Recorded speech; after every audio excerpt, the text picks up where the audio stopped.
Assalamualaikum warahmatullahi wabarakatuh. Saya Nur Fajri Ayuningsih. Di sini saya akan menyampaikan tentang strategi pembelajaran.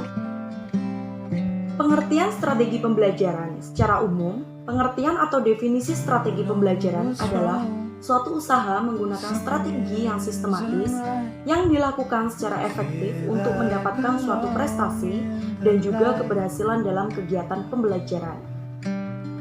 Lalu ada juga metode-metode dalam proses pembelajaran. Yang pertama ada metode simulasi, metode diskusi, metode demonstrasi.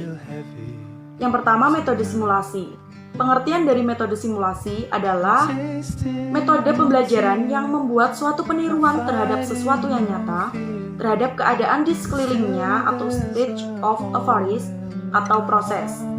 Nah, tujuan dari metode simulasi sendiri adalah imitasi atau tiruan dari aktivitas atau proses sebuah sistem. Dan simulasi ini dibuat dengan tujuan untuk mengamati karakteristik sistem nyatanya. Terkadang, simulasi dibuat untuk sesuatu yang belum ada sistem nyatanya, sehingga pembuatan simulasi dalam hal ini adalah untuk menguji sistem rancangan. Lalu yang kedua ada metode diskusi. Metode diskusi adalah metode pembelajaran yang menghadapkan peserta didik pada suatu permasalahan. Lalu, tujuan metode diskusi adalah untuk memecahkan permasalahan, menjawab pertanyaan, dan memahami pengetahuan peserta didik, serta untuk membuat suatu keputusan. Lalu yang ketiga ada metode demonstrasi.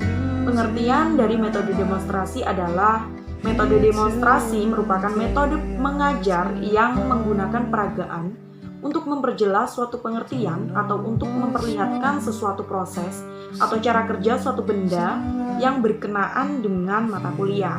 Lalu tujuan dari metode demonstrasi yaitu tujuan pengajaran menggunakan metode ini adalah untuk memperlihatkan proses terjadinya suatu peristiwa sesuai materi ajar dan cara pencapaiannya dan kemudahan untuk dipahami oleh siswa dalam pembelajaran di kelas. Lalu apa aja sih strategi pembelajaran yang sering digunakan oleh peserta didik? Oleh pendidik.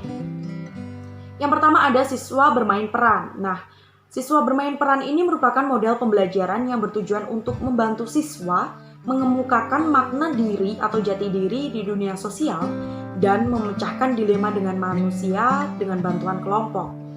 Lalu yang kedua ada siswa menulis pengalaman dan hal ini dilakukan untuk mengasah kemampuan otak siswa dalam menulis dan berpikir kembali ke pengalamannya yang menarik. Lalu siswa mencari informasi, yaitu strategi ini dilakukan secara kelompok dan diberikan topik yang sangat berbeda. Namun setiap kelompok itu harus menyimpulkan topik tersebut seperti itu. Lalu yang keempat ada siswa melakukan debat. Nah, strategi pembelajaran ini menurut saya cukup baik dilakukan di dalam kelas karena kita sebagai pendidik itu dapat membagi siswa menjadi beberapa kelompok dengan topik yang sama namun berbeda sudut pandang.